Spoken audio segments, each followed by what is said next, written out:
Hello everybody, Steve with another video from CSC. Today is September 30th, 2018.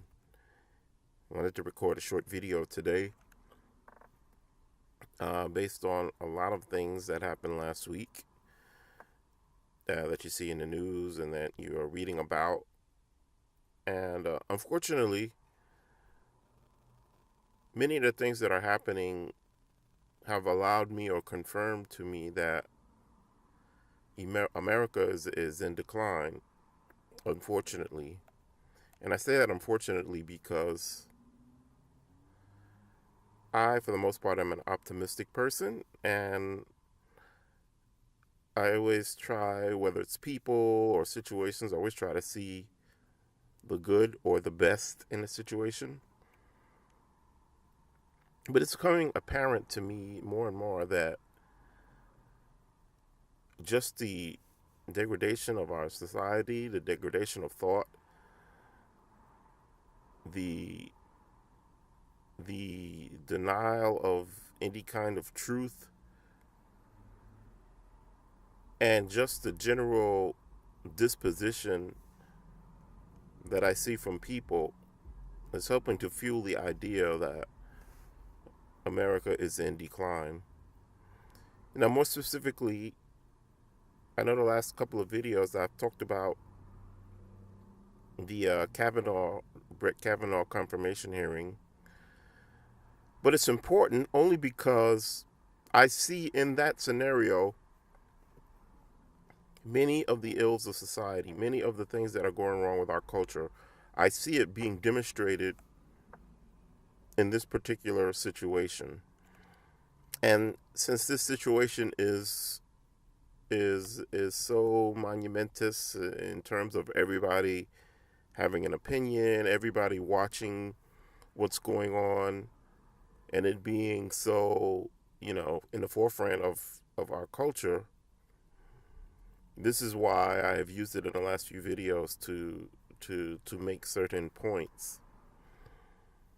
But coming from a Christian worldview, which I always do in all of my videos, and to tell you the truth, that is one of the things that I think make our broadcasts a bit different. Whereas many videos come from the political perspective, where we see things from either conservative or liberal or left or Democratic or Republican or whatever the case might be, we try to take our first, our first inclination is to look at it from the Christian worldview. And that's what I try to do in all my videos, and try to, come out with some information that will help guide you towards a biblical worldview, not necessarily left or right, Republican, Democrat, so forth and so on. And so as I am looking at this situation, as I am talking to a lot of people about it, I always first try to look at an individual's own story. Many people I know who have been sexually abused or molested or taken advantage of in a sexual nature. I always listen to their story, and because of my relationships with these people, I believe them wholeheartedly. I believe them fully, and they have my compassion, support, my love, and any other thing that I can do that would help alleviate the situation, even if it includes them seeking out justice in various forms. I will certainly and definitely try to do that. So it's not that I think that these things don't exist, because they certainly do. And they affect people in various kinds of ways. And as a Christian, we should be compassionate to those who go through, and love them and help them in any way that we can. But at the same time, we are also charged as Christians to judge rightly and judge correctly, and to institute justice where we see injustice, and to stand up for the oppressed, and stand up for those who are not being handled correctly in our culture. And what I did this week was I started to look into the Bible, into the scriptures, to try to get an idea of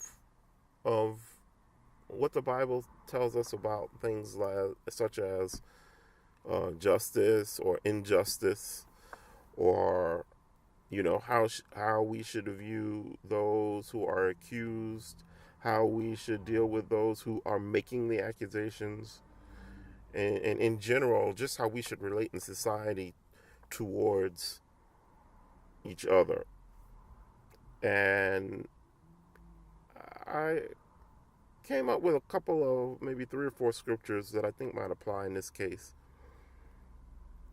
So let me read them to you one by one, and then I'll give my take on it, and then it'll be left up to you to do your own, or what we call biblical research on the matter. So my first verse is going to be Proverbs 28:5, and it says, "Evil men do not understand justice, but those who seek the Lord understand it completely." So what does this mean? This means that if you're looking for evil men, or men who don't have the best intentions at heart, to understand what justice is, it's not going to happen. And that is because those of us who do hold to the Christian worldview, and who are indeed Christians, we understand how the world works. We understand that the heart of man is evil and desperately wicked. And the scripture says, who can know it? We understand that man is a fallen creature, meaning that he is capable of all kinds of evil, and all kinds of sin, and all kinds of degradation. And he is capable of lying, cheating, being self-centered, and thinking only of himself or herself. We understand that. We understand the heart of man. We understand that the person who has not been redeemed, who has not been born again, who has not put his trust in God, put his trust in a higher power than himself, we understand what is capable of that person. So to look for justice, true justice, with people who don't think that the human heart is wicked in all forms and in all ways, this scripture is just saying, don't expect the best kind of justice coming from those people, because they have no understanding of what true justice is. Number one. The next scripture I want to read to you is Leviticus 19, verse 15 through 17. And it says, "You shall do no injustice in court. You shall not be partial to the poor or defer to the great. But in righteousness shall you judge your neighbor. You shall not go around to slander among your people as a slanderer among your people, and you shall not stand up against the life of your neighbor. I am the Lord. You shall not hate your brother in your heart, but you shall reason frankly with your neighbor, lest you incur sin because of him." In this verse, it's basically telling you how you should proceed. That when you get to court is basically, if you read scripture, court is basically the last and final step to be done to resolve an issue between two parties. What it's also saying here is that don't be partial to a poor person or to the accuser just because they are poor or because they are the accuser. But at the same time, you don't defer to the great. You don't give a rich person or a powerful person a pass, just because they are who they are. So you see, the Bible is what is here saying justice and truth apply to all people, whether you are the accuser or you are the accused. There should be no difference in how you are treated. And then it talks about not going around slandering and doing things behind people's back to get the upper hand. And then more importantly, at the end of this verse, it says, you shall not hate your brother in your heart, which is the greatest common denominator in any situation. You might not hate a person outwardly or show signs of hate, but if it's in your heart, it's just as bad, because you're going to follow your heart. We all follow our hearts in just about every situation in our lives. We always follow our heart. And because of this, sometimes we err. Let me read for you the third. There's two more. This is in Deuteronomy 19, chapter 19, 15 through 19. And this is what it says. A single witness shall not suffice against a person for any crime or any wrong in connection with an offense that has been committed. Let me read that again, the first part of it. A single witness shall not suffice against a person for any crime or any wrong in connection with an offense that he has committed. Let me continue.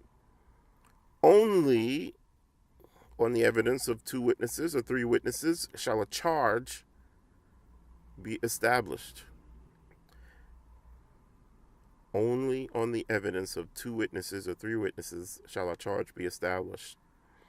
If a malicious witness arises to accuse a person of wrongdoing, then both parties to the dispute shall appear before the Lord. And then also before the priests and the judges who are in office in those days. These judges shall inquire diligently, and if the witness is a false witness and has accused his brother falsely, then you shall do to him as he had meant to do to his brother. So shall you purge the evil from your midst. Now, to me, that makes a lot of sense. And since our channel is called Common Sense Christianity, it makes a lot of common sense to do things this way. So in other words, it's saying if a person accuses you of something, they need to have some witnesses. It says here, only on the evidence of 2 or 3 witnesses shall a charge be established. So, in this Kavanaugh case, in any case, in my opinion, there needs to be some witnesses to what has happened. Some people to corroborate what the charges are. And then it goes on to say, now we don't do this now. In many aspects we don't do this now. But I think what the principle of putting your hand on the Bible was that the person or people are recognizing that God is in the midst. And if you lie, you not only lie before the people, you lie before God. But we live in a culture where, the Bible is not a good book. And if you say you're a Christian, that's looked down upon. So we can't expect that in our court. But it also says before the priests and the judges who are in office in those days. So whatever testimony you give, you're attesting to the truth of what you say. And if what you say is found out to be false, then whatever you accuse the person of should be brought back on you. And to me, that should give people pause. That if they're not telling the truth, then they should not even testify for fear that they're going to be found out. So, let us look at our last scripture, which is in the New Testament. The other 3 verses are in the Old Testament, but this verse is in the New Testament. And I think I quoted last in my last video, but I'll quote it again here because it's appropriate to what's going on. If a brother sins against you, and it's in it's in Matthew chapter 18, verse 15 through 16, 15 and 16. If a brother sins against you, go and tell him his fault between you and him alone. If he listens to you, you have gained your brother. But if he does not listen, take 2 or 3 others along with you, that every charge may be established by the evidence of 2 or 3 witnesses. Now that sounds familiar, right? We just read that in Deuteronomy. And now we're going back to it in Matthew, letting us know that the situations talked about in the Old Testament are also again emphasized in the New Testament. And by the way, this is Jesus talking here in the Matthew, in the verse that I just quoted. So it's saying basically that you are first to go to your brother. I don't think Blasey Ford actually first went to Brett Kavanaugh. For whatever reason, she didn't. She went immediately to the next level. But what if she had gone directly to Mr. Kavanaugh and explained her concerns? Could they have talked it out? Could they have come to some kind of agreement? I don't know. We don't know because it never happened. But in lieu of that, because, she didn't do that for whatever reason, and I'm not blaming her for not doing it, but I'm just saying, it lets us know that it's a confirmation that if you come with something, you should have witnesses. And as far as I know, as of right now, the people that she claimed were witnesses denied that they were there, that they knew him. And this is not to say, and this is the important thing, this is not to say that it didn't happen or that something did not happen to her. Because as a Christian, we have compassion. We have compassion for her, just like we have compassion for Mr. Kavanaugh. So it's not to say, without a shadow of a doubt, that nothing happened. But, as the scripture says back in Deuteronomy, that it is the judge's responsibility to inquire diligently and to use what you have to try to find out what the truth is. And so, in closing, like I said, from the Christian world viewpoint, there are a lot of other things that we could throw into this whole situation. We could talk about grace, we could talk about forgiveness, we could talk about all of these things from both sides. But right now we're in a situation where we need to be able to discern the truth. And from based on what we know right now,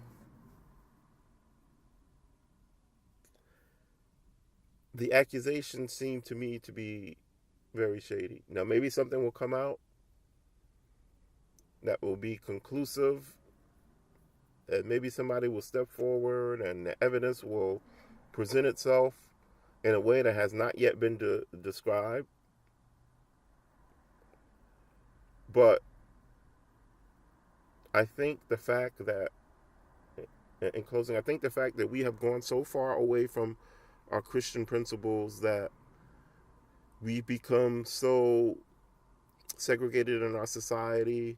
There are so many different movements. We have feminists on one side, we have Me Too movement, we have Black Lives Matter, we have this group against that group. We have Democrats against Republicans. We have left against right. We have pro-choice against... You get the message. And it's doing nothing but dividing our society, dividing our culture. We're killing ourselves mentally and spiritually and emotionally. We're fighting. We're tearing down without building up. We're seeking to destroy without finding common ground. And this is going to be the death of us. This is going to be the downfall of us all. Because there's going to come a time when we need to be together and we need to unify and we need to be of one mind in something, and it's not going to happen. It's not going to be there. And there are ideologies raising up. There are world powers raising up. There are things that are happening that are going to test our resolve. And my fear is that we are going to be unable to meet those challenges because we're so divided as a nation. And the only way we can be divided is if we are in one mind. Not about everything, but about the main and most important things. And this is what our Christian faith encourages us to do under the banner of Christ, to be of like mind, to know the difference between good and evil, truth and falsehood. And we've lost that ability. And if we lose the ability for that, then there is no hope for us. But I am hoping and praying that God will intervene in our lives and bring us back to a place where we understand what truth is, and that we understand who he is. And that's what I pray for. Anyway, thank you for listening. I know this broadcast was kind of deep and got into some things that we might not normally get into, but it's necessary. So please support our page. If you like us, give us a thumbs up. Subscribe to our podcast. We definitely want to encourage you to also comment. Good comment, bad comment, up, down, whatever, so that we can talk about it, discuss it in a reasonable and comfortable fashion. We can talk about it. We can discuss the issues of our day. And we don't have to hate or fight or dislike one another. We can talk about it. And that's what really I want to do. So thank you for listening. We appreciate us. Support us in any way that you can. And we'd love to hear from you. So until next time, see you later.